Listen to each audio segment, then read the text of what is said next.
Dr. Ted Naiman. Metabolic flexibility is cut down by excess carbs and glucose. There's also this concept of metabolic flexibility. Metabolic flexibility is the ability to drop your RQ if you're eating more fat. So if I'm thin and healthy and I have tons of really good mitochondria and I'm good at burning fat, if I eat a high-fat diet, I will immediately drop my RQ and burn more fat. Also, if I'm fasting and I'm just living off of fat, my RQ goes way down. People with poor metabolic flexibility can't do that. If they eat a higher fat diet, they end up just storing that. If they are fasting, they struggle to meet their metabolic needs just from fat. Okay, this is a really important point. If you're on a mixed diet and you eat a bunch more carbs, you will immediately raise your RQ in anybody. You can drive up anyone's RQ by feeding them more carbs and glucose because glucose completely controls metabolism and substrate oxidation. It has to, because you don't have anywhere for that glucose to go. So if I feed anyone more carbs, their RQ goes up. The same isn't true on a mixed diet. If you're eating just a regular standard American diet and you add more fat to it, you just throw a stick of butter on top, you will not drop your RQ. You will just store all of that butter. I'm reading in this box here, excess carbohydrate results in increased carbohydrate oxidation, a lower fat oxidation, increased RQ. This is not the case for fat. Excess fat intake on a mixed diet does not stimulate fat oxidation, but enhances fat storage. That's because glucose, rather than fat, completely controls substrate oxidation, right? Glucose controls oxidation. You only have a tiny little carb glucose reservoir. It's really small. You know, you can have, what, 5 grams of glucose in your bloodstream, maybe a couple hundred grams in your liver and your muscle, and that's it. So when you dump in a bunch of carbs and glucose, you literally have to switch your metabolism over and burn more glucose. I've made a fancier little hydraulic model of metabolism here. And again, you've got a fat reservoir on the right. So when you dump more fat in, nothing has to change.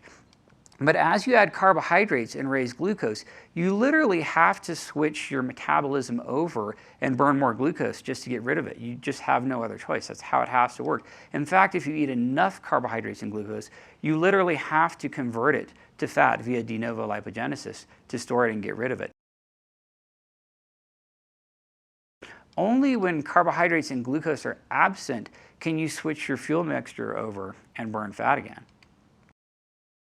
If you're good at burning fat, you have epigenetic changes that upregulate your fat-burning pathways, and you'll stay good at burning fat for a period of time.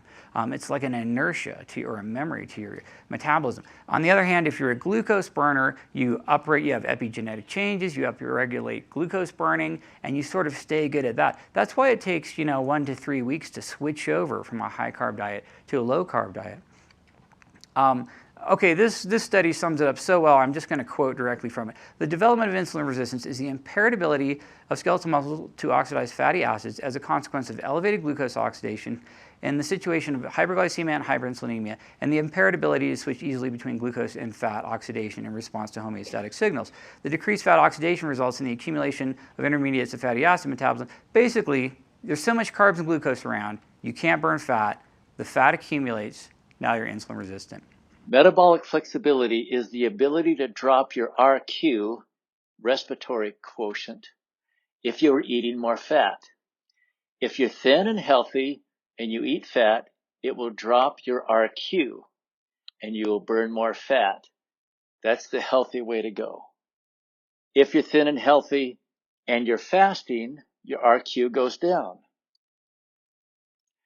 However, if you're in poor metabolic health, you have poor metabolic flexibility, you eat higher fat, you will store fat. If you're fasting, you will struggle. If you're on a mixed diet, the standard American diet, for example, you eat a bunch of carbs, you immediately raise your RQ. Glucose completely controls your metabolism and your substrate oxidation. If you're on a mixed diet, you eat a lot of fat, like put a stick of butter on top of your meal, you will not drop your RQ.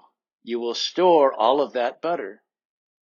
Dr. Naiman says, excess carbs results in carb oxidation, lower fat oxidation, increased RQ, which is not healthy.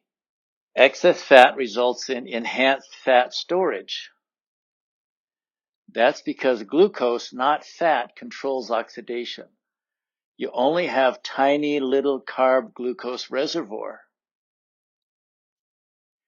You can only have glucose in these amounts, up to 5 grams in the bloodstream and 100 to 200 grams in the liver and muscle. When you dump in carbs and glucose, you must burn more glucose and not body fat. You eat enough carbs and fat, then you have to switch the metabolism over and burn more glucose to get rid of it. Then it converts to fat via de novo lipogenesis to store it as body fat.